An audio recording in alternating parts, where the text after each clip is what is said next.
Waalaikumsalam warahmatullahi wabarakatuh. Warahmatullahi Yes, wabarakatuh. selamat malam ya teman-teman semua. Sebelumnya memang saya nggak pernah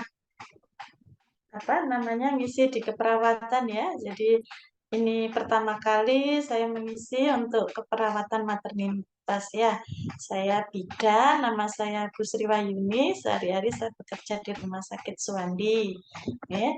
Eh, Baik, karena sudah malam, sebelum kita membahas tentang soal yang tadi sudah dikerjakan, kita mungkin bisa mereview sebentar ya untuk teori maternitas. Mungkin yang sudah lulusnya sudah agak lama, sudah agak lupa. Jadi di sini saya akan sedikit mengingatkan tentang materi maternitas. Tidak apa-apa ya. Di Ye. Saya izin share screen dulu.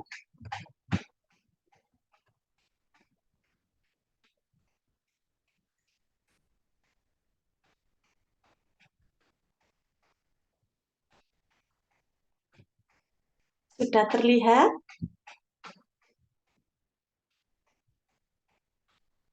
Ampun ya. Bu. Nah, oke, baik. Kita mulai saja ya.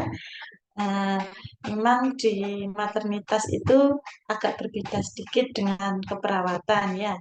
Tapi pada dasarnya perawat juga pada saat kuliah juga mendapatkan teori tentang maternitas.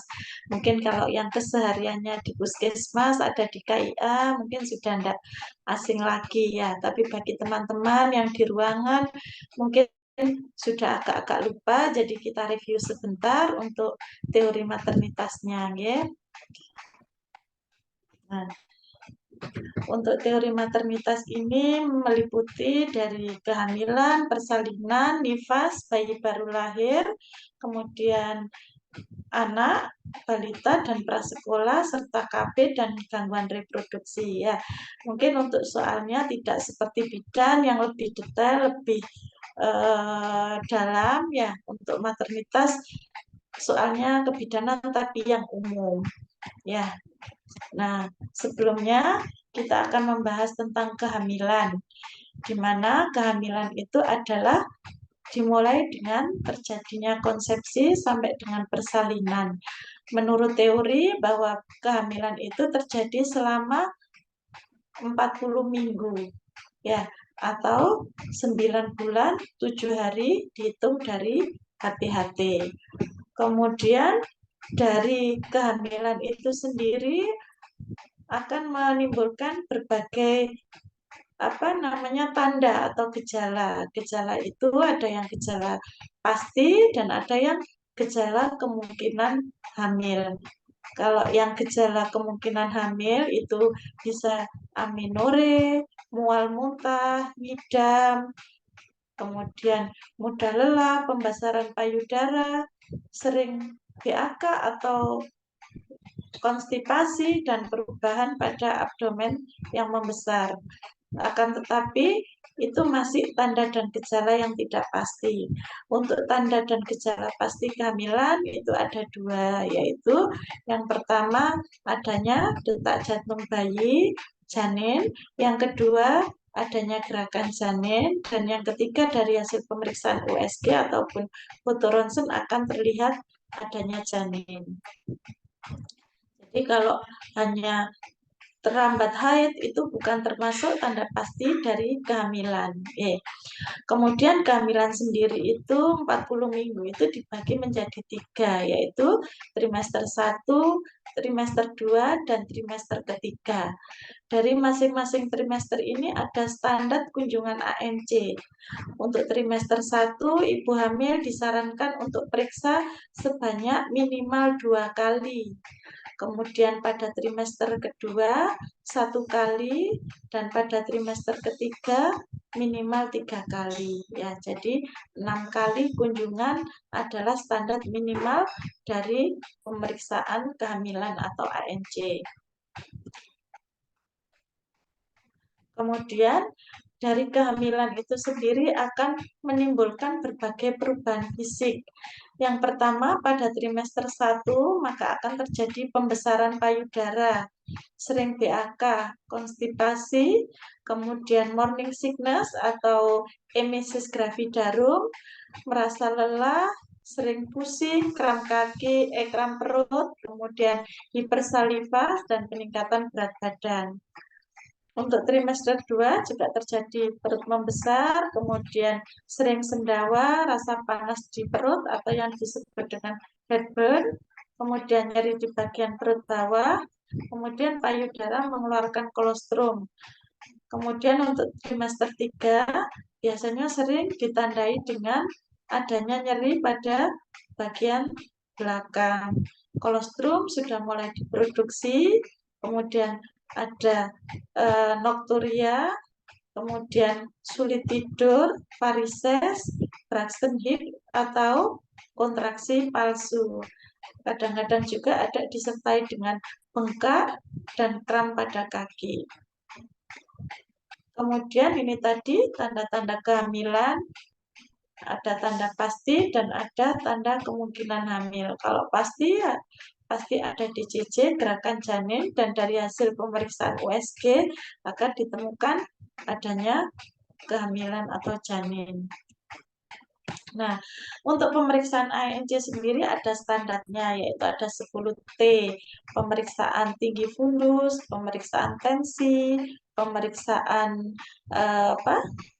timbang badan, tinggi badan, ya. Kemudian ada juga pemeriksaan laboratorium dan temu wicara untuk pencegahan dari komplikasi. Sedangkan untuk pemeriksaan Leopard sendiri itu dilakukan untuk memeriksa dari kehamilan sendiri. Leopard sendiri ada 4 langkahnya. Yang pertama Leopard 1 untuk mengetahui letak fundus uteri dan bagian yang ada di fundus. Kemudian yang kedua Leopard 2 menentukan punggung dan bagian kecil janin. Yang ketiga untuk menentukan presentasi atau bagian terendah dari janin dan sudah masuk apa belum ke dalam pintu atas panggul. Kemudian Leopard 4 untuk mengetahui seberapa jauh bagian terendah janin masuk ke dalam PAP. Kemudian untuk pemeriksaan Leopard sendiri itu mengetahui tinggi fundus uteri diukur dengan menggunakan jari. Umur kehamilan bisa dilakukan palpasi. TFU akan teraba dimulai pada usia kehamilan 12 minggu. Jadi sebelum 12 minggu palpasi itu tidak akan terasa, ya. Jadi pada minggu ke-12 nanti TFU akan teraba kurang lebih 3 jari di atas simfisis. Kemudian 16 minggu, 4 minggu kemudian naik antara pertengahan simfisis dengan pusat, 20 minggu 2 atau 3 jari di bawah pusat, maaf ini 2/3 atau 3 jari di bawah pusat. Yang paling sering muncul di soal adalah usia kehamilan 24 minggu, yaitu setinggi pusat. Ya. Pokoknya setiap 4 minggu TFU itu akan naik sekitar 3 jari. Ini gambarnya pas di setinggi pusat menunjukkan bahwa kehamilannya adalah 24 minggu. Kemudian untuk persalinan sendiri ada 3 macam, yaitu persalinan spontan. Disebut spontan jika persalinan itu berlangsung dengan kekuatan ibu sendiri atau melalui jalan lahir. Kemudian ada juga persalinan buatan. Persalinan buatan itu yang dilakukan dengan bantuan tenaga dari luar, misalkan vakum ekstraksi, forceps, ataupun seksio cesaria. Kalau persalinan anjuran itu adalah kekuatan yang diperlukan untuk persalinan ditimbulkan dari luar atau dengan jalan rangsangan, misalkan diberikan oksitosin drip. Ya. Kemudian kehamilan sendiri berdasarkan usia kehamilan dibedakan menjadi 4. 5. Yang pertama, abortus jika kehamilan kurang dari 20 minggu atau dengan berat janin kurang dari 500 gram. Kemudian partus imatur bila usia kehamilannya lebih dari 20 minggu sampai 28 minggu. Prematur 28 sampai 36 minggu. Kemudian aterem atau yang fisiologis adalah usia kehamilan 37 sampai 42 minggu. Kalau kehamilan posterem adalah kehamilan yang lebih dari 42 minggu. Untuk persalinan disebut persalinan precipitatus jika waktu yang diperlukan dari pembukaan sampai dengan persalinan atau sampai dengan kala 2 kurang dari 3 jam. Kemudian dari abortus sendiri tadi ada bermacam-macam abortus. Yang pertama abortus iminen atau keguguran yang mengancam. Cirinya adalah terjadi pengeluaran darah sedikit dan belum ada pembukaan pada pemeriksaan dalam. Jadi kehamilan ini masih mungkin untuk dipertahankan. Kalau keluhannya perdarahan flek-flek sedikit, kemudian di VT belum ada pembukaan, berarti itu disebut dengan abortus iminen atau abortus yang mengancam. Kalau abortus insipient berarti sudah ada pembukaan tapi hasil konsepsinya belum keluar. Jadi biasanya teraba misalkan adanya ketuban yang menonjol seperti itu. Dan pasien merasa belum ada keluar jaringan. Kalau abortus incomplete itu pengeluaran darahnya disertai dengan jaringan. Sebagian dari hasil konsepsi sudah keluar dan pada pemeriksaan serviks sudah terbuka. Dan jika diraba akan ada sisa jaringan yang masih di dalam kavum uteri. Kemudian yang keempat adalah abortus komplit. Jika semua jaringan sudah keluar, serviks bisa tertutup maupun terbuka, tapi pada pemeriksaan dalam sudah tidak teraba adanya sisa jaringan.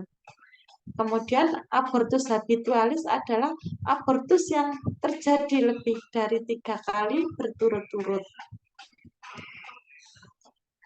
Kemudian hormon-hormon yang paling dominan semasa kehamilan itu adalah estrogen dan progesteron, di mana masing-masing dari hormon ini mempunyai pengaruh sendiri-sendiri. Ya, untuk estrogen meningkatkan sensitivitas otot rahim serta memudahkan penerimaan rangsangan dari luar seperti rangsangan oksitosin, prostaglandin, dan mekanis.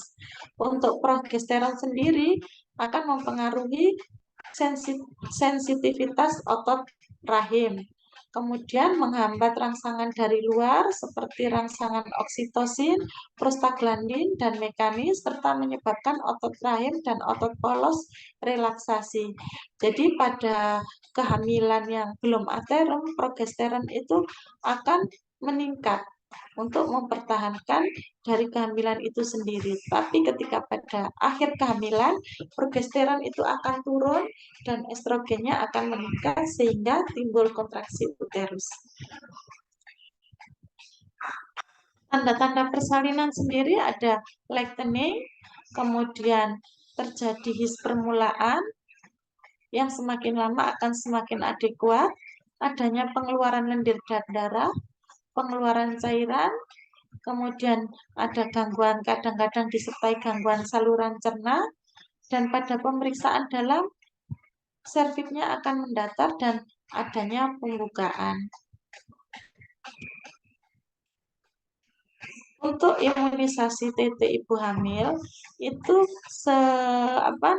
standarnya sampai dengan T5.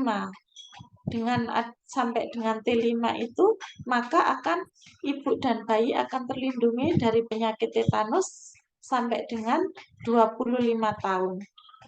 Kemudian bagaimana cara menghitung pemberian imunisasi TT itu?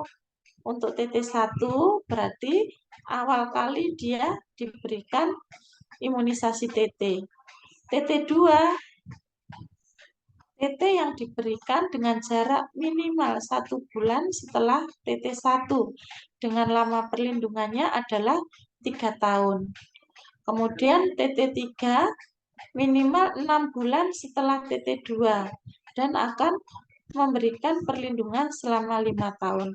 Jadi kalau ada ibu hamil sudah statusnya T2, kemudian dilakukan TT lagi, tapi jaraknya kurang dari 6 bulan, maka belum bisa dihitung sebagai TT3. Jadi minimal jaraknya harus 6 bulan dari TT2. TT4 1 tahun setelah TT3. Masa perlindungannya 10 tahun dan TT5 adalah 1 tahun setelah TT4 dan perlindungannya selama 25 tahun. Untuk persalinan kala 1 itu adalah mulai dari pembukaan 1 cm sampai dengan 10 cm. Kala 1 pembukaan sendiri dibagi menjadi 2. Yang pertama yaitu fase laten. Kalau pembukaannya sampai dengan 3 cm. Kemudian fase aktif pembukaan 4 sampai dengan 10 cm ya. Fase aktif sendiri dibagi menjadi 3 yaitu fase akselerasi. Pembukaan 3 sampai 4 disebut fase akselerasi, dilatasi maksimal buka 4 sampai dengan 9, kemudian deselerasi atau melambat yaitu pada pembukaan 9 sampai 10 cm. Kemudian untuk mendeteksi bahwa persalinan tersebut fisiologis atau patologis, normal atau tidak, maka digunakan yang namanya partograf, di mana partograf tersebut akan mencatat kemajuan persalinan, mulai dari kondisi TTV ibu, DCC janin, kemudian air ketubannya, kemudian kontraksinya, dan obat-obatan yang diberikan. Ya, jadi untuk partograf adalah instrumen untuk menilai dari suatu persalinan itu apakah dia sudah termasuk fisiologis atau patologis. Kemudian untuk kala 2 atau kala pengeluaran yaitu dimulai dari pembukaan 10 cm sampai dengan bayi lahir, di mana pada primigravida lamanya 1,5 sampai 2 jam, sedangkan pada multi setengah sampai 1 jam. Lebih dari itu berarti disebut dengan kala 2 lama. Ya. Kemudian bagaimana ciri-cirinya? Secara fisik bisa dilihat adanya dorongan pada anus, ya, dorongan meneran, tekanan pada anus, perineum menonjol dan vulva membuka. Itu adalah tanda-tanda dari kala 2 dan pada pembukaan sudah 10 cm.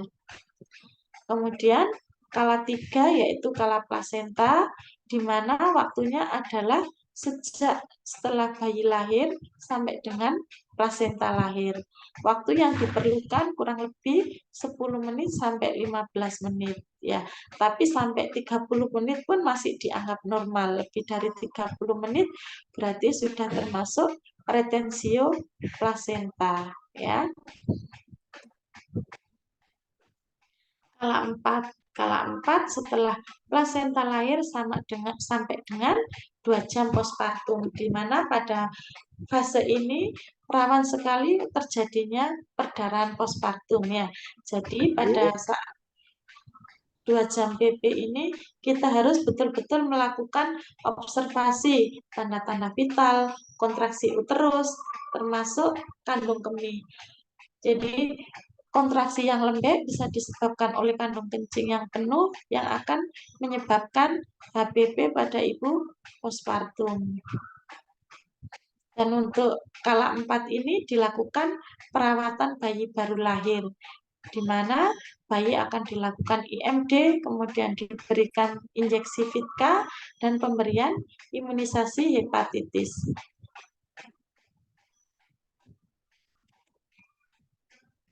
Kemudian untuk masa nifas akan terjadi pengecilan rahim kembali atau yang disebut dengan proses involusi, di mana ditandai dengan tinggi fundus uteri yang semakin menurun.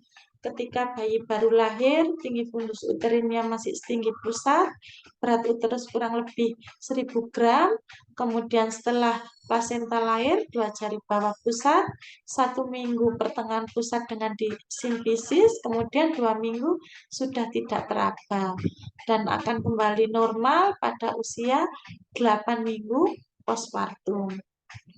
Kemudian involusi juga ditandai dengan adanya lokea, pengeluaran lokea atau darah nifas, di mana lokea sendiri dibagi menjadi 4, ada lokea rubra, lokea sanguineta, lokea serosa, dan lokea alba. Perbedaannya adalah pada hari keberapa keluarnya. Kalau rubra 1-2 hari postpartum dan warna darahnya masih merah segar. Kemudian pada hari ketiga sampai ketujuh, sanguineta warnanya sudah agak kecoklatan bercampur lendir.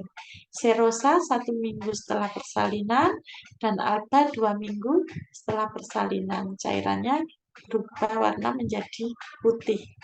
Nah, ini adalah perubahan fisiologis pada masa nifas. Adanya involusi, adanya lokea, dan adanya laktasi.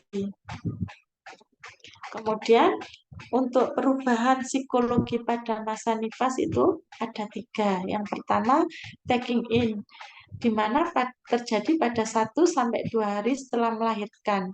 Ibu-ibu umumnya pasif dan tergantung karena dia mempunyai pengalaman yang waktu melahirkan melelahkan seperti itu. Akhirnya dia pasif, dia tidak akan kepingin untuk merawat bayinya. Kemudian pada hari ketiga akan terjadi fase taking hold, yaitu ibu itu merasa bertanggung jawab dengan merawat anaknya.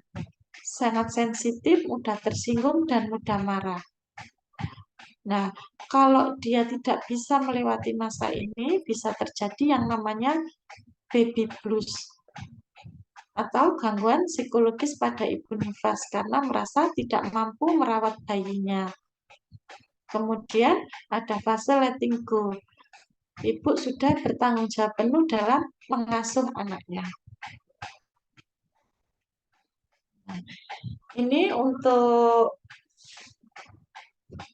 cara menghitung berat janin, ya, dihitung dari tinggi fundus uterinya. Kalau teorinya rumus Johnson-Tosa, TBJ itu dihitung dari tinggi fundus uteri dikurangi 12 bila bagian terendah janin belum masuk PAP. Kalau sudah masuk dikurangi 11 kali 1,55 ya. Tadi di soal kan ada. Ya, jadi cara menghitungnya adalah tinggi fundus dikurangi 12 kali 1,55 jika bagian terendahnya belum masuk. Kalau sudah masuk, tinggi fundus dikurangi 11 kali 1,55 ya. Kemudian untuk menghitung taksiran persalinan, hari ditambah 7, bulan ditambah 9, tahunnya menyesuaikan ya. Atau kalau memang HPHT-nya itu di atas bulan 3, bisa hari ditambah 7, bulan dikurangi 3. Nah, ini untuk contoh soalnya ya. Nah, sekarang kita bahas saja soal yang tadi sudah dikerjakan ya.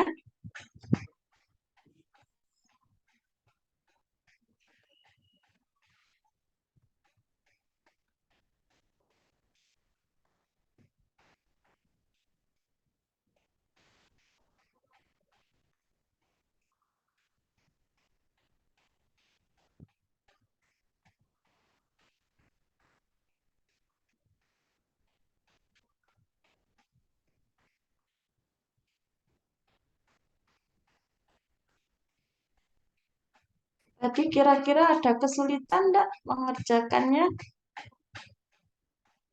Mudah apa sulit? Halo, Lumayan Ibu. lumayan. Ya, biar apa namanya bisa interaktif, bisa saling kenal, enggak apa-apa ya. Saya tunjuk untuk gantian membacakan soalnya ya. Nanti biar sama-sama konsentrasi ya. Ini ada Mbak Alika. Mbak Alika bisa dibacakan Mbak Alika untuk soal nomor 1 Mbak Alika. Nggih, Bu. Nggih.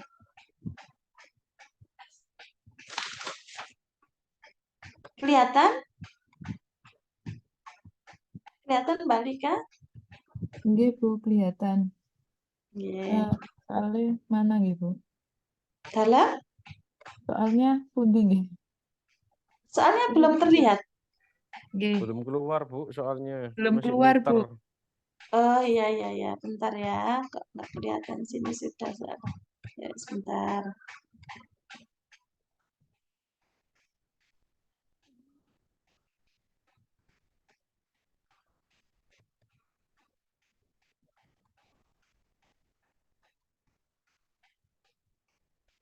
Bentar ya, masih loading. Nggih, Bu. Nah, sudah kelihatan Mbak? Nggih, sampun, Bu. Nggih, monggo Mbak Alika dulu. Nggih. Nyonya U berusia 24 tahun datang ke PMB. Usia kehamilan 27 minggu, mengatakan ini kehamilan pertama dan belum pernah mengalami keguguran. Pemeriksaan fisik didapatkan di JJ berada di sebelah kiri dari ibu. Diagnosis yang tepat kasus di atas adalah A. Ibu usia 24 tahun, G1, P0, A0, usia kehamilan 27 minggu, janin tunggal, hidup intrauteri, UKI, presentasi kepala, fisiologis. B. Ibu usia 24 tahun, usia kehamilan 27 minggu, janin tunggal hidup, intrauterin, UKI, presentasi kepala, fisiologis. C. Ibu usia 24 tahun, usia kehamilan 27 minggu, G1, P0, A0. D. Ibu usia 24 tahun, usia kehamilan 27 minggu, G1, P0, A0, janin tunggal, hidup, intrauterin, PUKI. E. Ibu usia 24 tahun, usia kehamilan 27 minggu, G1, P0, A0, janin tunggal, hidup, intrauterin, PUKI, presentasi kepala. Jawabannya D, Bu. D? Ya Pak A?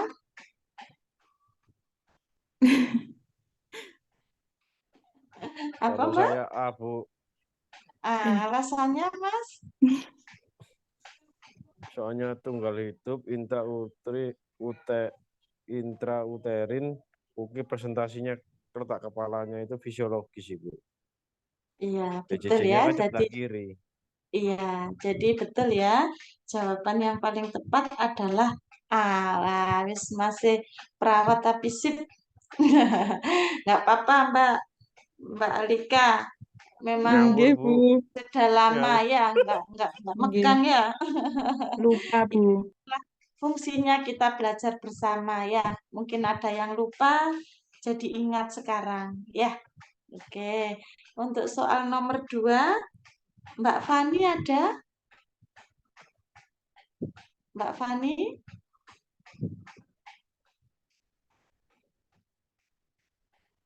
Mbak Ella saja, Mbak Ella. Mbak Nurlaila Aryani.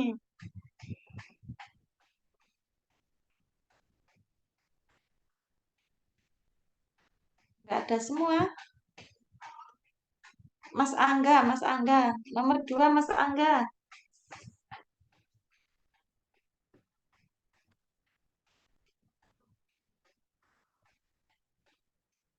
Oh, nggak ada semua ya?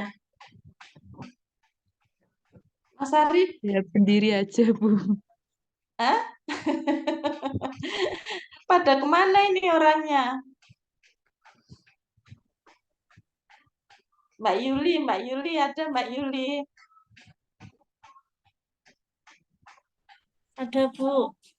Ya, nomor 2 ya Mbak Yuli. Langsung jawabannya ya, Bu. Ya, dibaca dulu soalnya Mbak Yuli, terus langsung jawabannya, nggak apa-apa. Nyonya C berusia 23 tahun, datang ke PMB pada tanggal 25 Januari 2021, mengatakan sudah tidak haid 2 bulan. Mengeluhkan mual muntah pada pagi hari, HPTH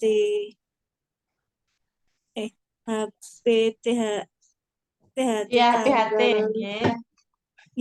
tanggal 20 Oke. November 2020. Kapan perkiraan lahir Ibu?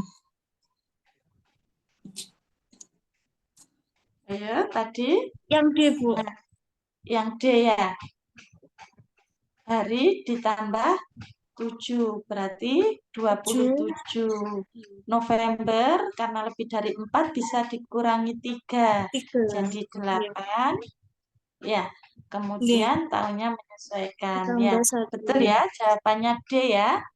Sudah pinter semua. Mau tanya, Bu. Oke. Ya. Mau tanya. Bu, tadi yang di teori itu nggak ada kayak cara ngitung HPHT ya. Soalnya saya kan laki-laki, Bu. Jadi saya istilahnya itu nggak lupa apa gimana ya, Ya, Bu, Mas. itu untuk HPHT. Ada Mas tadi. Ada ya? HPHT. Mungkin saya yang nggak kelihatan. Nanti Mungkin itu nanti ya. Nanti PPT-nya tak tambahi dulu ya, sesuai dengan soal-soal yang kita bahas ini ya, termasuk sampai dengan nifas. Ya, insya Allah besok kalau sudah saya kirimkan di grup perawat, nggih? Oh, nggih, Bu, Ya. yang rumus HPHT ini cuma Iya. sekarang tanggal ini nanti usia kelahiran ini hitungannya itu berapa bulan nanti ditambah berapa ya? Itu saya Oh lupa, ya, Bu. iya Mas ya, nanti tak kasih ya. Nggih, Gampang sementara ini, Bu, kita, ya. Hah? Gampang ya gitu, Kenapa Bu, Mas? rumusnya. Gampang, Rumusnya gitu gampang. gampang. Oh, ya, Bu. Nggih. Ya, kita lanjut dulu ya untuk nomor 3. Mbak Arina ada? Ada, Bu. Ya, Mbak Rina, nomor 3 Mbak Rina. Nyonya F berusia 24 tahun, G1P0A0, hamil 12 minggu, datang ke PMB untuk memeriksakan kehamilannya. Hasil pemeriksaan TTV dalam batas normal, TFU 2 jari di atas. Selanjutnya, bidan melakukan simfisis. Selanjutnya, imunisasi TT1 pada usia kehamilan berapa TT2 diberikan? Jawabannya D, Bu. 16. Iya, 16. betul ya. Sesuai teori tadi ya. Jarak antara TT1 ke TT2 minimal 4 minggu. 12 ditambah 4 sama dengan 16. Ya, jawabannya D ya. Sip. Untuk nomor 4, Mbak Citra. Ada Mbak Citra? Mas Ali. Nggih, Bu. Nggih. Waduh, Semangat nggih, Bu. Mas Ali. Beda nih. Nyonya G datang ke bidan pada tanggal 15 Agustus 2020 untuk memeriksa kehamilannya. HPHT, wah ini, Bu. Tanggal 25 Februari 2020.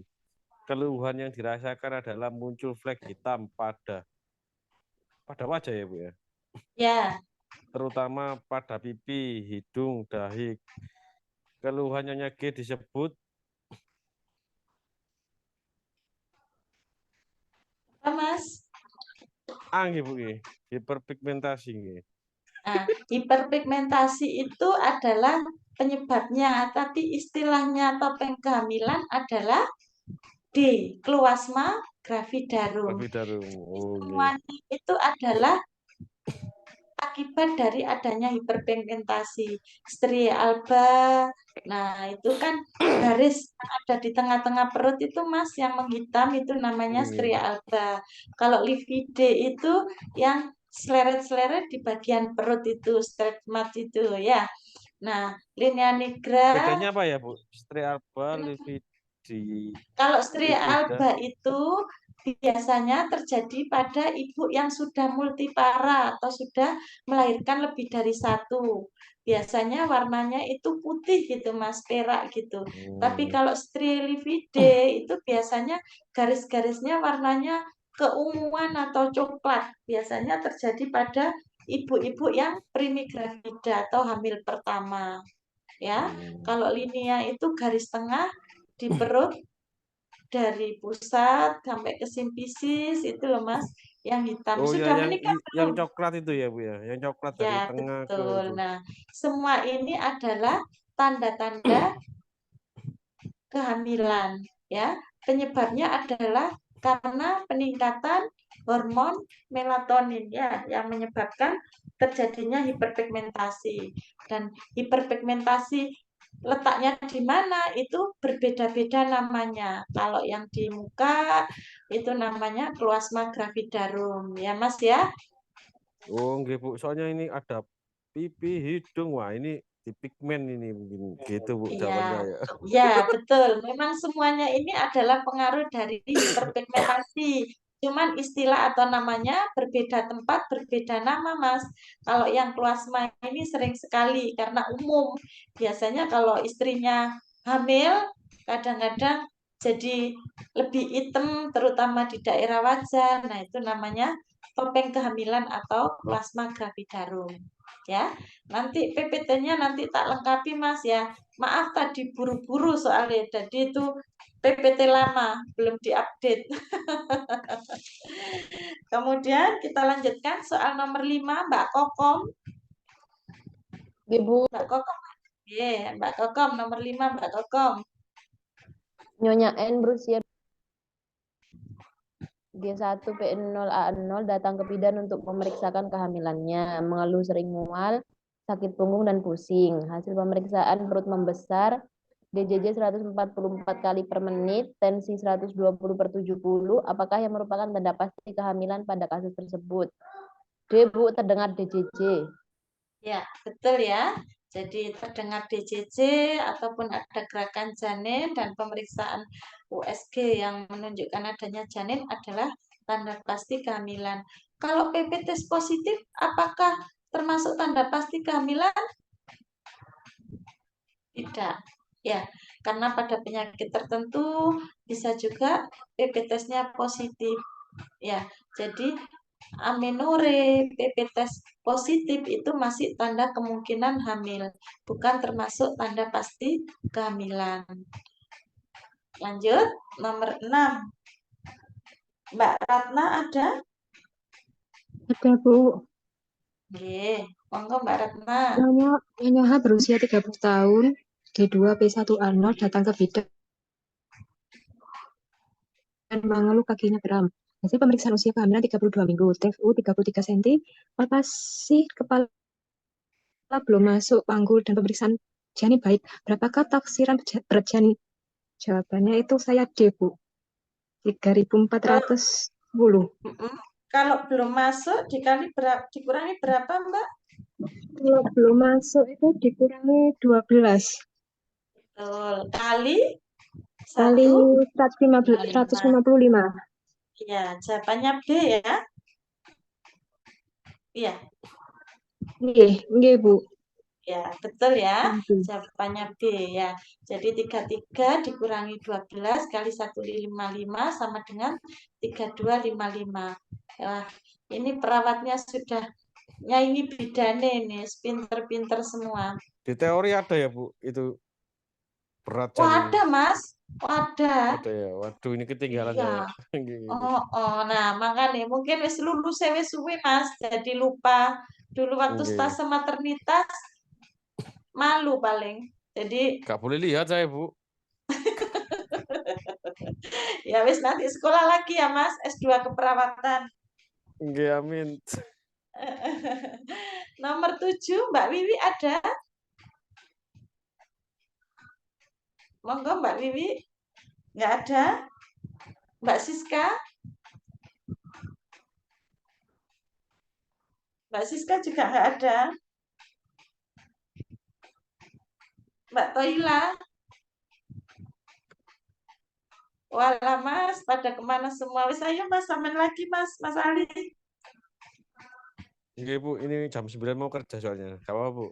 Lanjut. Ya, wis Nyonya ayo. U berusia 26 tahun dengan G1P0 abortus 0, usia kehamilan 34 minggu, datang ke bidan untuk melakukan pemeriksaan kehamilan. Hasil pemeriksaan ibu dan janin dalam keadaan baik. Kapan pasien harus melakukan kunjungan ulang lagi? Kapan Mas? Wah, ini trimester 3 ya, Bu ya? Ya, trimester 3, tapi 3 belum kali ya, Bu? 37 3 minggu. kali. Iya. Nah, itu kan standarnya Mas, tapi untuk kunjungan ulang itu beda Mas. Jadi kalau usia kehamilan 1 sampai 28 itu masih 1 bulan ya. Nanti kalau sudah 32 minggu sampai 36 minggu setiap 2 minggu. Baru 37 sampai 40 minggu setiap minggu. Ya. Jadi kalau Bu. diingat-ingat, kalau 32 sudah menginjak 32 sampai 36 2 minggu. itu 2 minggu sekali. Kalau sudah 37 maka 1 minggu sekali. Jadi jawabannya B ya Mas. Oke, Bu. Di teori ada ya, Bu, nanti ini? Ada Mas. Kok tak kasih tak tambahin di PPT ya. Mbak Lintang nomor 8, Mbak Lintang. Iya, Bu, sebentar. Ini Mbak Lintang ponakannya Mbak Nuning kah? Iya, betul. Sepupu. Oh, ya. Oke, nomor 8 Mbak Lintang. Seorang perempuan hamil 8 bulan datang periksa dengan keluhan darah dari jalan lahir. Darah banyak disertai rasa nyeri. Apakah diagnosa pasien tersebut? Apa yo? A. Ancaman abortus. Ayo, usia kehamilannya berapa Mbak Lintang? 8 bulan. Kalau definisi abortus kurang dari 8 bulan. Kurang dari 20 minggu ya. Berarti kalau sudah 8 bulan itu adalah TM3 ya. Berarti apa? Salah ya. Mola juga enggak salah ya. Kemudian Solution ektopi juga placenta. salah. Nah, solusio plasenta ya. Jadi kalau ada soal kehamilannya sudah TM3, kemudian ada pengeluaran darah disertai dengan nyeri atau didahului dengan trauma, itu berarti solusio plasenta. Satunya lagi, perdarahan pada hamil tua itu adalah apa? Plasenta previa atau ari-ari yang menutupi jalan lahir. Perbedaannya kalau plasenta previa itu tidak ada rasa nyeri dan keluar darahnya itu warnanya segar tanpa didahului dengan aktivitas ataupun trauma. Keluarnya tiba-tiba ya, itu plasenta previa. Kalau mola, abortus, ektopik itu adalah perdarahan pada kehamilan muda ya. Jadi kalau sudah 8 bulan berarti 3 item ini sudah tidak masuk ya.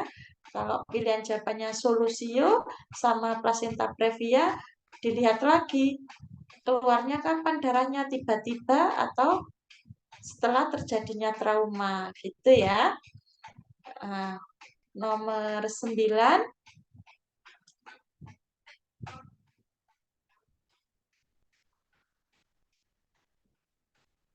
Mbak Mafiro ada? Ada, Bu. Oke, nomor 9 Mbak Mafiro. Nyonya I berusia 29 tahun, hamil kedua, usia kehamilan 9 bulan.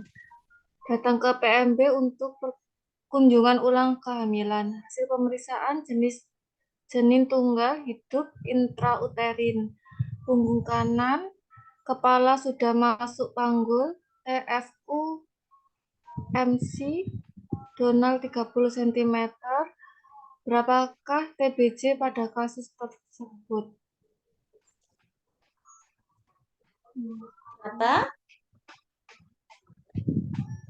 Rumusnya tadi dipasang 30 dikurangi 11 11 kali 155. Berarti jawabannya adalah baru E. masuk.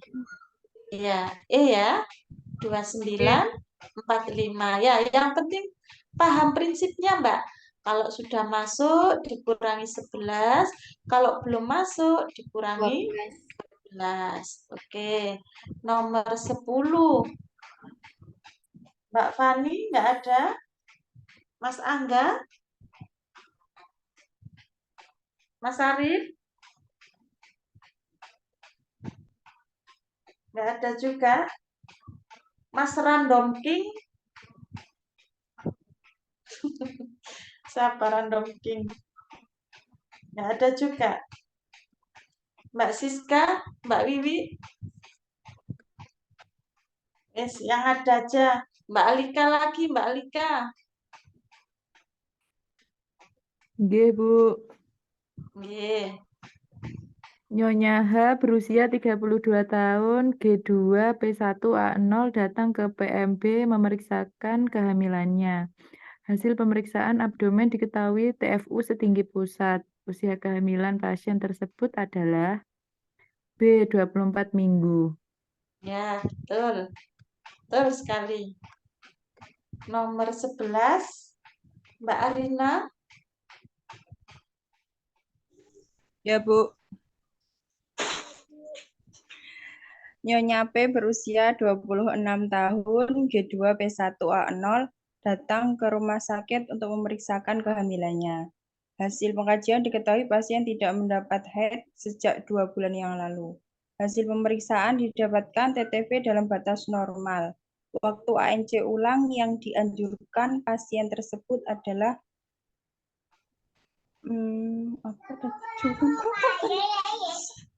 Sebentar, Bu. C, Bu. 2 minggu apa 3 minggu? 6 minggu ya, Mbak ya. Jadi kalau masih iya, maaf, Bu. ya, wis ya, paham ya, karena usia kehamilannya masih 2 bulan ya. Untuk nomor 12, Mbak Citra ada? Masih ada Mbak Citra? Nggak ada. Mbak Kokom? Nggih, Bu. Ini susah, Bu. Nomor 12? Seorang perempuan berumur 27 tahun, hamil pertama, belum pernah melahirkan dan keguguran.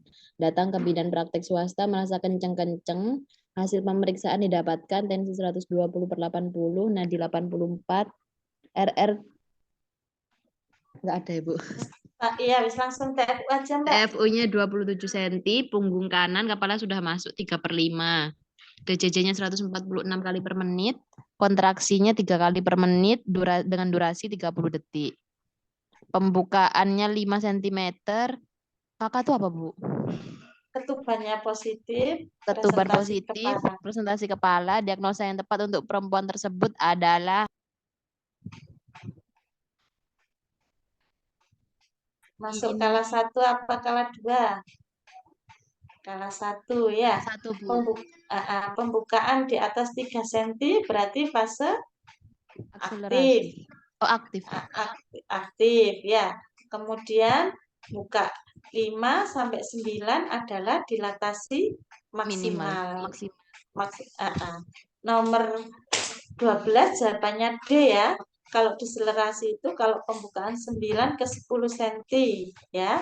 Kalau fase laten berarti bukanya kurang dari 4. 3, 2 masuk fase laten ya. Sudah paham? Ya. Untuk nomor 13 Mbak Mafiro lagi.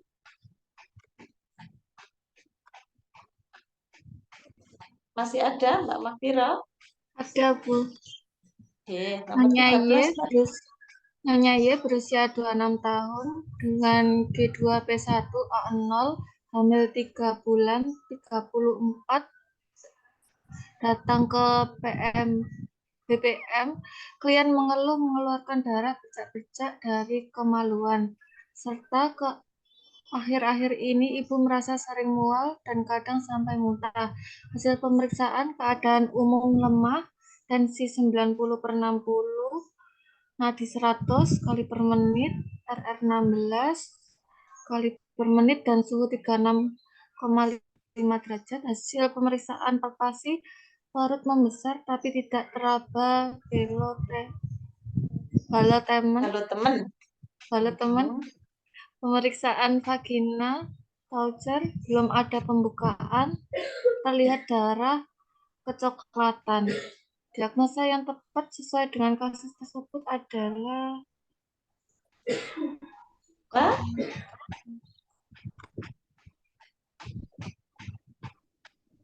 ini masih 3 bulan, ada perdarahan, Otis. kemudian ini tidak teraba balotemen ya. Kalau tidak teraba balotemen berarti tidak ada janinnya, berarti hamil mola hidatidosa ya Mbak ya. Jadi mola itu adalah hamil anggur. Kehamilannya ada tapi tidak terbentuk janin. Makanya ketika diraba tidak ada balotemen.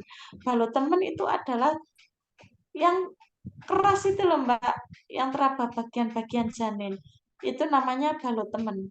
Tapi kalau pada pasien mola itu semuanya gembuk, lunak di fundus uterinya dan cenderung lebih besar dari usia kehamilan. Misalkan 12 minggu harusnya 3 jari di atas simfisis. Kalau mola bisa sampai setinggi pusat gitu. Jadi cirinya kalau perut membesarnya lebih dari seharusnya dan tidak ada balotemennya, berarti dia mola hidatidosa ya atau hamil anggur. Paham? Kalau ektopik, apa cirinya ektopik? Kalau cirinya ektopik itu pasti PP-tesnya positif, ada pengeluaran darah, biasanya hanya sedikit, tapi disertai dengan nyeri perut yang hebat. Kenapa kok ada nyeri yang hebat? Karena perdarahan dari tuba yang pecah itu akan terjadi perdarahan, tapi perdarahannya terjadi di kavum Douglasnya. Jadi akhirnya menimbulkan nyeri. Darah itu tidak keluar tapi pasiennya tiba-tiba menjadi anemia. Nah, itu cirinya dari kehamilan ektopik terganggu atau KET. Ada trias PP-tes positif, adanya nyeri, ya, kemudian perdarahannya sedikit, tidak seperti pasien abortus. Kalau mola, usia kehamilannya tidak sesuai dengan besarnya rahim. Besarnya rahim lebih besar dari usia yang seharusnya, tapi tidak ada balotemen atau tidak teraba janin. Nah, itu ya. Kemudian untuk nomor 4, Mbak Lintang. Masih ada Mbak Lintang? Masih. Ya, Mbak Lintang. Nomor 14, Mbak Lintang. Ya. Nyonya U berusia 25 tahun, G2, P1A0, mengatakan hamil 3 bulan, datang ke BPM, mengeluh mengeluarkan darah dari kemaluan dan perut teraba tegang. Hasil pemeriksaan keadaan umum lemah, tekanan darah 100/70, nadi 76 kali per menit, suhu 37,5. Pernafasan 20 kali per menit, dan hasil pemeriksaan vagina Toucher, selaput plasenta positif. Diagnosa yang tepat sesuai dengan kasus tersebut adalah jawaban saya kompletus D. Ayo, apa ayo? Abortus iminen. Ayo, kalau di sini mengeluarkan dari kemaluan, kemudian ada selaput plasenta positif, Insipien. apa yo?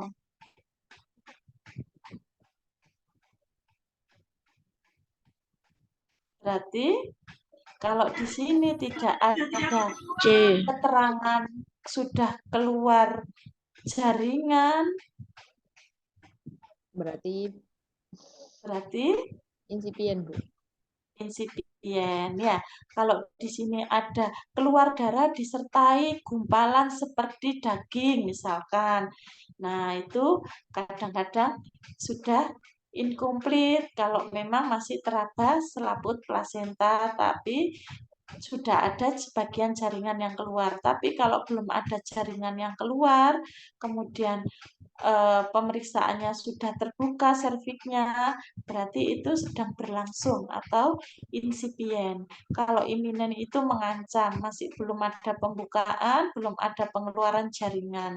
Ya, kalau komplit berarti sudah keluar sebelumnya dan ketika di VT, di vagina Toser itu sudah tidak ada jaringan. Ya.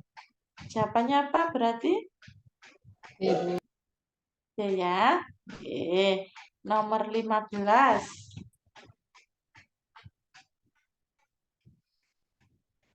Mbak Alika lagi. Nggih, Bu. Nyonya D berusia 35 tahun, G3, P2A0.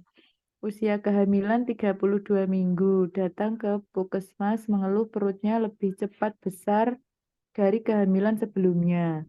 Hasil pemeriksaan tekanan darah 120/80, TFU 3 jari di bawah, PX 36 cm, DJJ 144 kali per menit, dan pantem maksimum di atas pusat sebelah kanan dan di bawah pusat sebelah kiri. Apakah diagnosis yang sesuai itu, Ibu? Apa yuk? Perutnya lebih cepat besar dari kehamilan sebelumnya. Kemudian DJJ, Kali, Ibu. Gemeli. iya betul ya. Jadi tandanya TFU-nya lebih cepat membesar, terus ada 2 DJJ ya di sebelah kanan dan di bawah pusat sebelah kiri. Berarti gemeli atau hamil kembar ya. Betul ya, jawabannya A ya. Untuk nomor 16, Mbak Kokom. Iya, Bu. Semangat ya Mbak Kom ya. Teman-teman yang lain pada jaga malam, pada di jalan. Ya sudah, kita habiskan saja sendiri ya. Siap, Bu.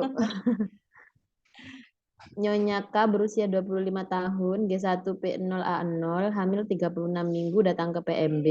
Ibu mengeluh mudah lelah, hasil pemeriksaan tensi 120/70, nadi 80 kali per menit, RR-nya 20 kali per menit, suhu 36,8, TFU-nya 30 cm, DJJ-nya 180 kali per menit, HB-nya 10 gram persen, protein urinnya negatif. Tindakan awal apakah yang paling tepat dilakukan bidan pada kasus tersebut?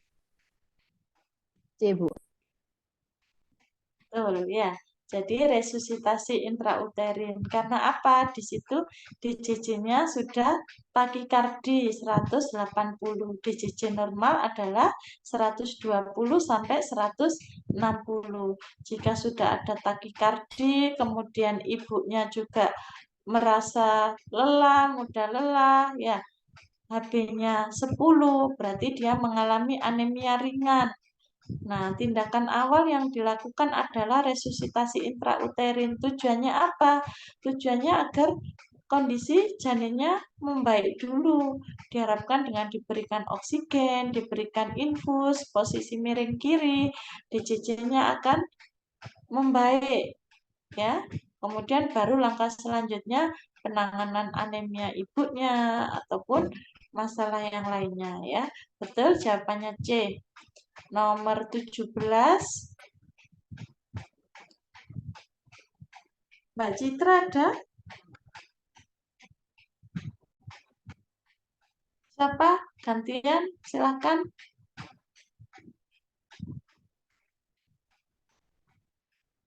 Mbak Roheni ada? Ya, Bu. Ya. Monggo Mbak, nomor 17 Mbak. Nggih. Nyonya L berusia 25 tahun, G1 P0 A0 datang ke rumah sakit mengatakan hamil 8 bulan. Mengeluh sesak nafas dan nyeri dada ketika bekerja. Bidan memeriksa pasien dengan hasil pemeriksaan TFU 31 cm, janin tunggal hidup intrauterin. Letak kepala belum masuk panggul. Diagnosis yang tepat kasus tersebut adalah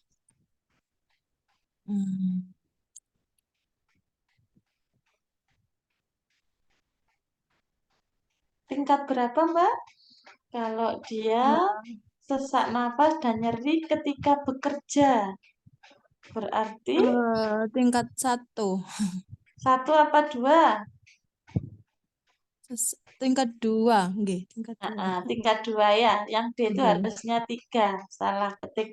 Ya, jadi kalau penyakit jantung itu, kalau disebut tingkat 1 itu jika kalau melakukan aktivitasnya itu berat banget baru akan terasa dia. Tapi kalau sehari-hari baik-baik saja ya, cuman mungkin mudah lelah. Tapi kalau tingkat 2 itu kalau bekerja, beraktivitas dia akan terasa sesak dan nyeri dada. Kalau yang tingkat 3 berarti ketika dia bekerja keras, kemudian sesak, nyeri dada, dan akan perlu waktu untuk bisa normal kembali ya. Jadi aktivitas ringan saja dia sudah sesak. Kalau tingkat 4 itu tidak ngapa-ngapain pun sudah sesak. Ya. Jadi kalau 1 itu seperti baik-baik saja, hanya mudah-mudah lelah sedikit gitu. Kalau tingkat 2 itu terasa jika beraktivitas berat. Kalau yang tingkat 3 beraktivitas ringan saja sudah terasa sesak dan nyeri dadanya. Kalau tingkat 4 berarti tidak ngapa-ngapain pun sudah mengalami sesak dan nyeri dada ya. Nomor 18 Mbak Alika.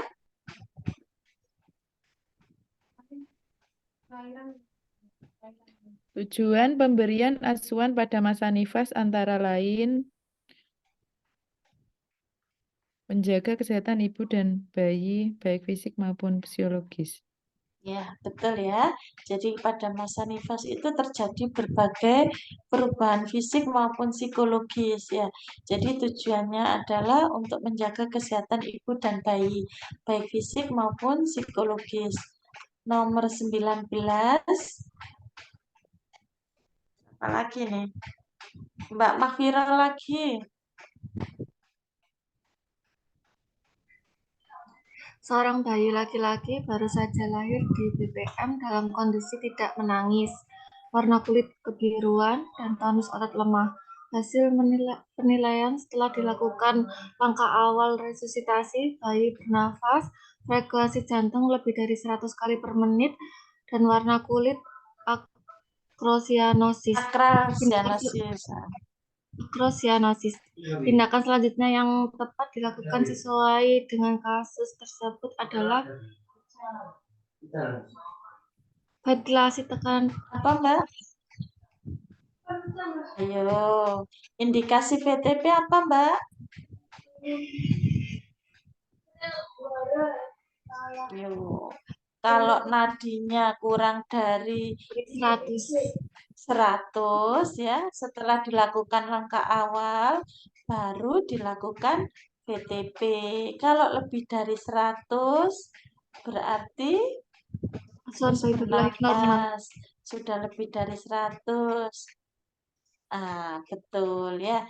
Jadi untuk langkah-langkah jika bayi mengalami asfiksi maka akan dilakukan langkah awal high cup ya, hangat, atur posisi, isap, ya.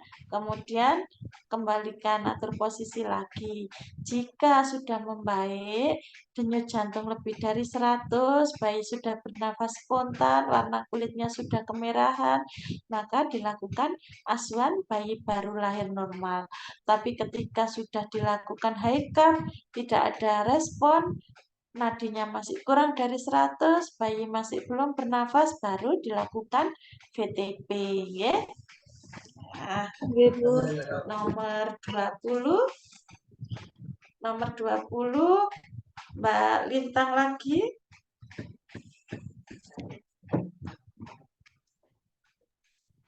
Nyonya P Masih ada? melahirkan masih. Oke. Nyonya P melahirkan bayi spontan A-term. Berat badan lahir 3.000 gram. Nilai Apgar menit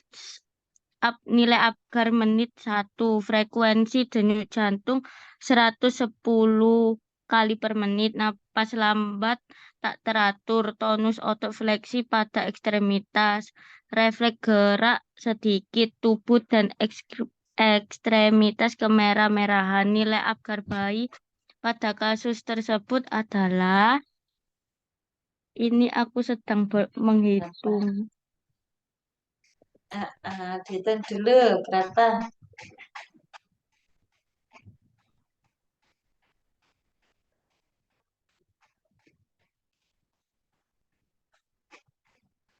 Berapa? Oswi? 6. Iya ta? Iya, betul. 6 ya. Jadi bisa dilihat denyut jantung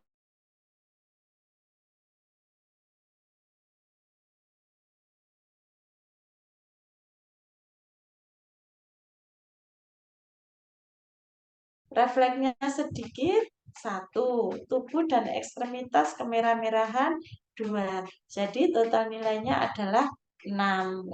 Pinter Mbak Lintang. Nomor 21, Mbak Kokom lagi. Wes yang ada ini. Jadi diborong aja, nggak apa-apa. Yes, ya Bu. Seorang bayi perempuan baru saja dilahirkan spontan di BPM. Suhu bayi 36 dan tubuhnya terlihat kebiruan. Dari hasil pengamatan ternyata suhu AC ruangan dalam kondisi hidup. Mekanisme kehilangan panas yang terjadi pada kasus tersebut adalah C, Bu. Apa? Apa Mbak Kokom? Evaporasi, Bu. Evaporasi apa yuk?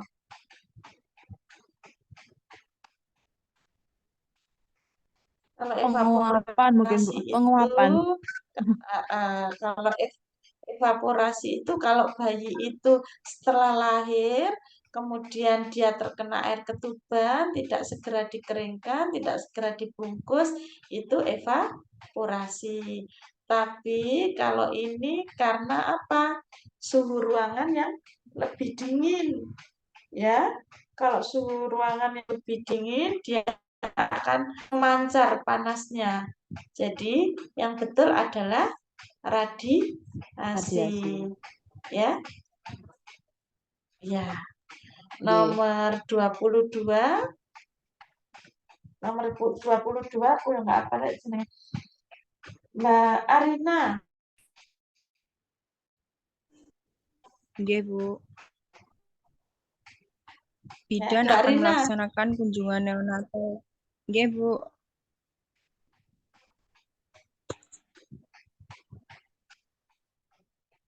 Monggo dilanjut.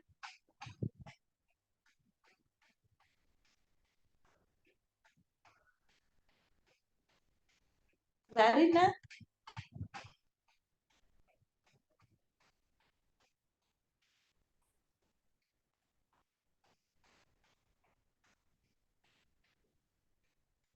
Mbak Lika.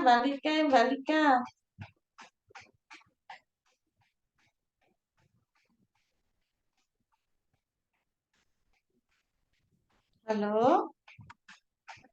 Halo, nggih, Bu. Ya, iya Mbak. Kok nggak ada suaranya semua?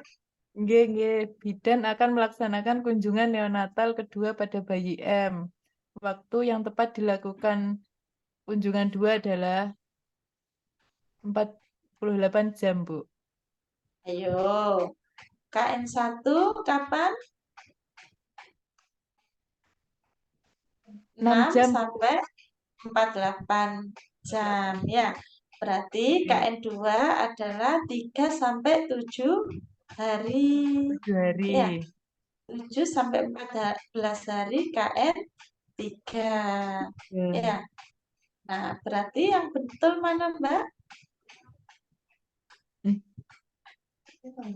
C. Ya. Jadi antara 3 sampai 7 ya 4 itu. Ya, jawabannya C ya. Iya, Bu. Oke, nomor 23. Ayo Mbak Kokom lagi. Bu. Nyonya Y membawa bayinya yang berusia 1 bulan ke posyandu. Tiba-tiba bayi menangis keras, kemudian bayi menjadi tenang setelah digendong dan dipeluk oleh ibunya. Mata bayi menatap lekat melihat wajah ibunya. Kemampuan yang sudah dikuasai bayi sesuai dengan kasus tersebut adalah naturalisasi tabu. Psikososial ya Mbak, jawabannya C ya. Oke, siap, Bu. Ya. Nomor 24 Mbak Lintang. Ayo Mbak Lintang kan ibunya kader, pasti hafal ini. Loh ya gak hafal. Ayo coba.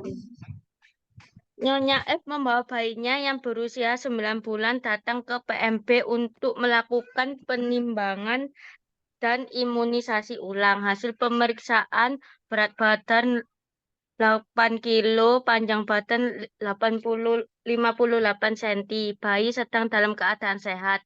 Pemberian imunisasi yang sesuai dengan usianya adalah campak. Betul ya, campak atau MR ya. Kalau usia kurang dari 2 bulan itu BCG. Kalau bayi baru lahir HB0 ya. Kemudian baru mulai 2 bulan pentabio yaitu DPT HB HIV polio. Kemudian 3 bulan DPT 2 ya. Kemudian 3 bulan DPT 2, 4 bulan DPT 3. Kalau 9 bulan campak atau MR. Nomor 26.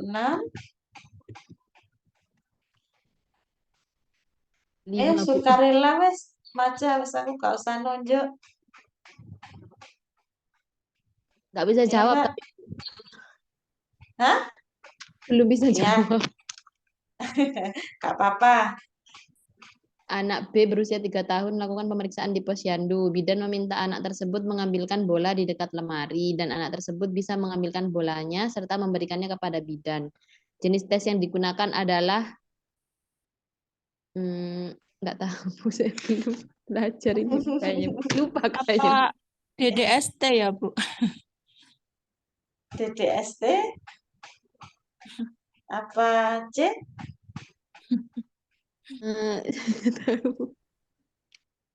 Jadi ini adalah untuk melihat tes perkembangan anak ya. Jadi kalau kita kadang menyebutnya DDTK ya atau deteksi tumbuh kembang ya. Jadi kita bisa melakukan seperti ini, menyuruh mengambil bola ataupun mungkin dikasih mainan, dia akan bermain ya. Jadi jawabannya adalah C ya. Kalau DDST itu ke Denver ya Mbak ya. Denver itu yang biasanya yang melakukan biasanya dokter ya. Kalau DDTK biasanya bidan atau perawat. Nomor 26. Ya Mbak, sukarela Mbak, wes gak usah nyuruh yang ada siapa.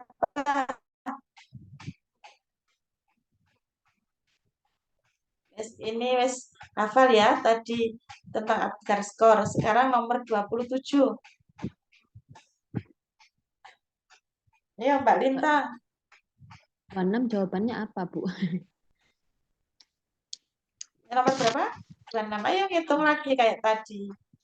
Ya, badan kemerahan. 2. Gerak mimik sedikit. 1. Nadi 90. 1. Ya, tonus ototnya 1. Nafas tidak teratur 1. Berapa 6. berarti? Berapa? 6, Bu. Iya, betul. 6 ya. C jawabannya. Siap, Bu. Nomor 27. 27. Ayo, Mbak Lintang. Kalau Ya, gak rajin kok akan enggak naik loh Mbak Lintang. Ayo, nomor 27. anak R berusia 18 bulan baru saja 3 melakukan imunisasi DPT. Hasil pemeriksaan normal. Anak dalam keadaan sehat. Bidan menyuntiknya vaksin DPT. Apakah reaksi normal muncul dari imunisasi? Demam. Betul, ya. Jadi DPT itu biasanya reaksinya adalah demam ya. Kalau muncul papula itu biasanya pada BCG. Kalau kemerahan pada bekas suntikan, semua vaksin efek sampingnya bisa timbul kemerahan. Tapi kalau DPT itu pasti menimbulkan demam atau panas setelah penyuntikan. Nomor 28.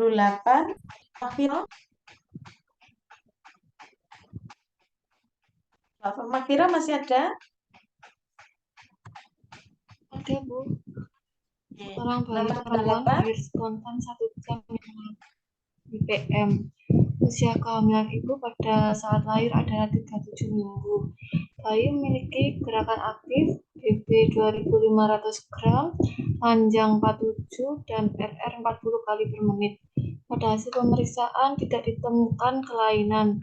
Saat ini bayi memerlukan proses adaptasi metabolisme yang maksimal. Tindakan yang harus dilakukan agar proses metabolisme bayi berjalan baik adalah pemberian ASI segera mungkin. Ya, betul ya, setuju ya semuanya ya. Langsung nomor 29 ya, sedikit lagi. Tinggal 6 soal. Mbak Arina.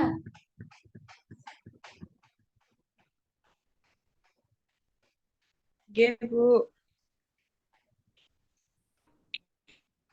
Nyonya S berusia 22 tahun akan menikah pada tanggal 15 September 2021. Namun ia bersama calon suaminya menginginkan selama 2 tahun pernikahan belum ingin memiliki anak. Pasangan tersebut tidak tahu harus memilih alat kontrasepsi apa. Saat ini tanggal 1 September 2021, hari pertama haid terakhir. Calon pengantin datang ke tempat praktek bidan untuk konseling pranikah. Sifat alat kontrasepsi apa yang perlu dipilih oleh pasangan calon pengantin tersebut? Jawaban saya C, Bu. Apa? Apa, Mbak? Jawaban saya C, Bu. C, Bu. Ya, betul ya. Sifat alat. Betul ya. Karena yang ditanyakan adalah sifat alat kontrasepsi. Pasien ini masih pasangan muda, belum ingin memiliki anak, jadi alat kontrasepsi yang dipakai harus reversibel atau kembali kesuburannya cepat. Ya, kalau yang ditanya metodenya bisa metode sederhana, bisa metode alami ya. Tapi kalau yang ditanyakan sifat alat kontrasepsinya, maka yang paling benar dipilih adalah yang C, reversibel atau kembali ke suburannya lebih cepat ya. Nomor 30, Mbak Kokom. Mbak Kokom ada? Oke, Bu, ada, Bu. Gak bisa ngilang Mbak Kokom, soalnya tinggal sedikit. Oke, Bu, enggak apa-apa. Dikit lagi, Bu. Ya, Nyonya R berusia 5. 27 tahun, baru melahirkan anak pertamanya 4 bulan yang lalu. Pasien datang ke bidan untuk melakukan kontrasepsi pil. Namun ia tidak ingin produksi ASI-nya terganggu. Pasien saat ini sedang haid hari ketiga. Efek samping penggunaan alat kontrasepsi tersebut adalah Ayo.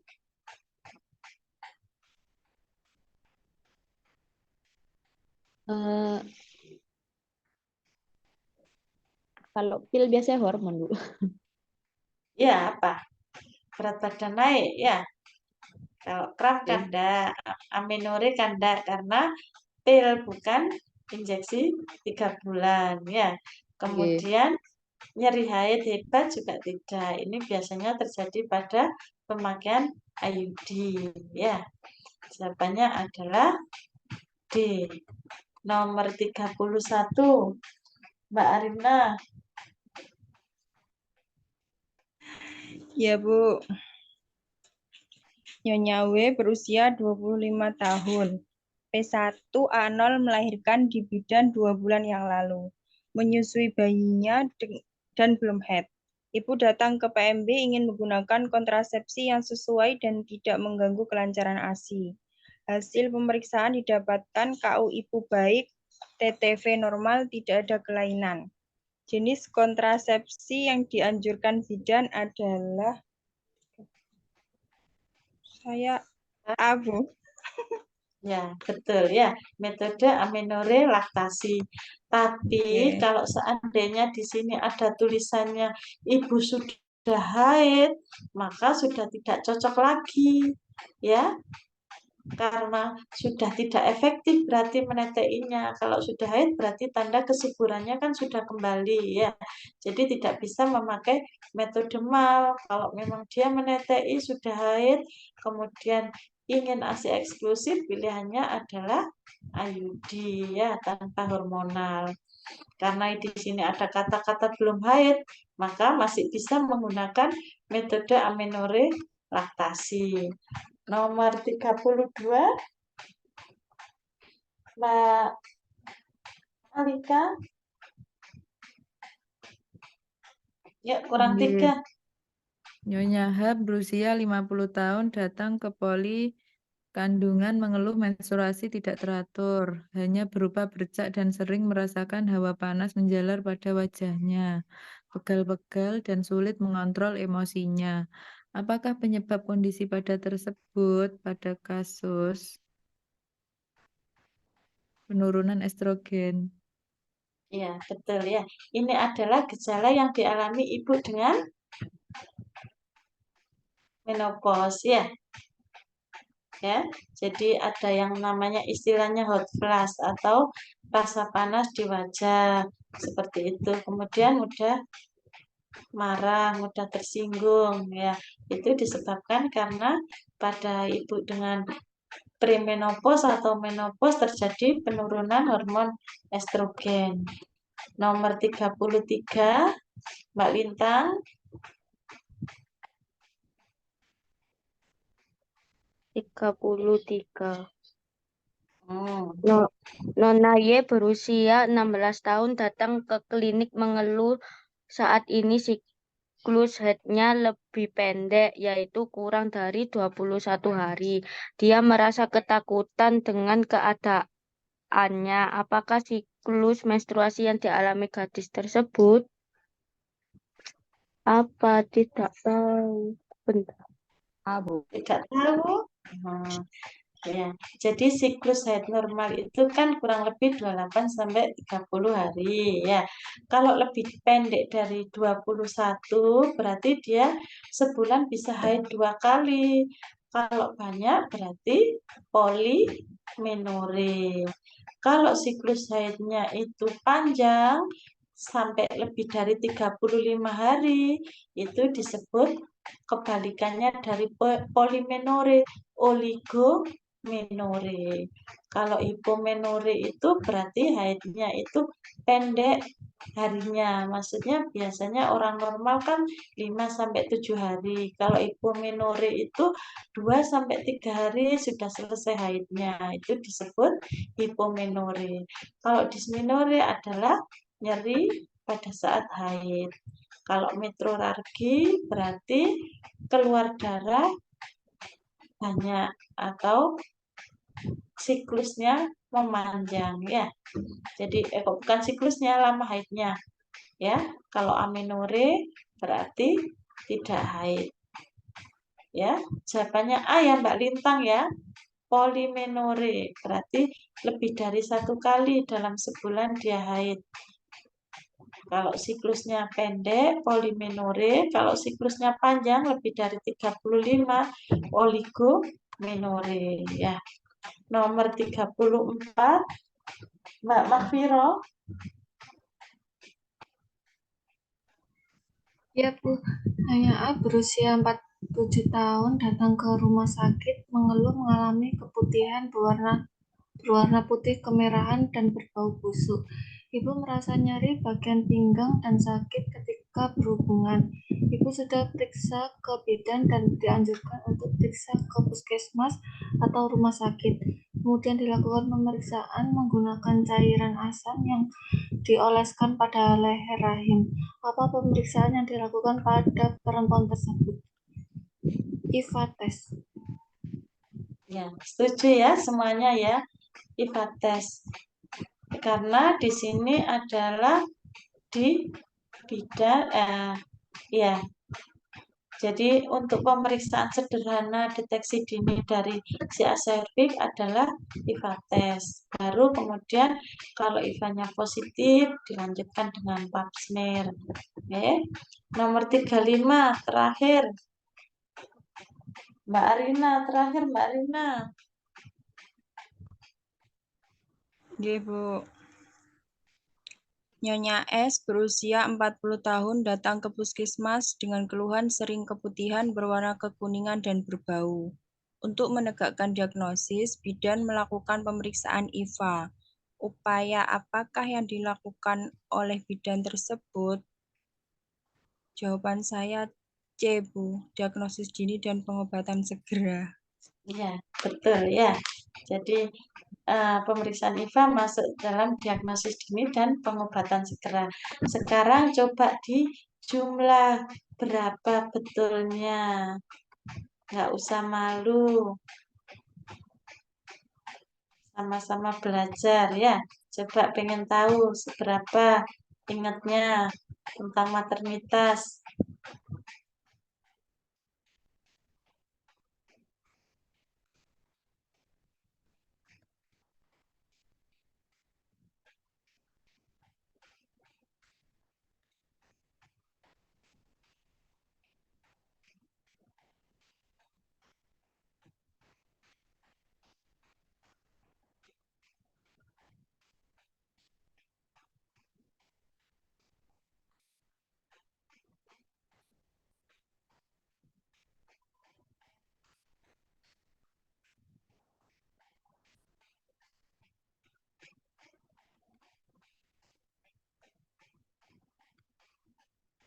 Mana? Kok nggak ada yang ngirim? Mohon maaf, Bu, ada yang ketinggalan tadi.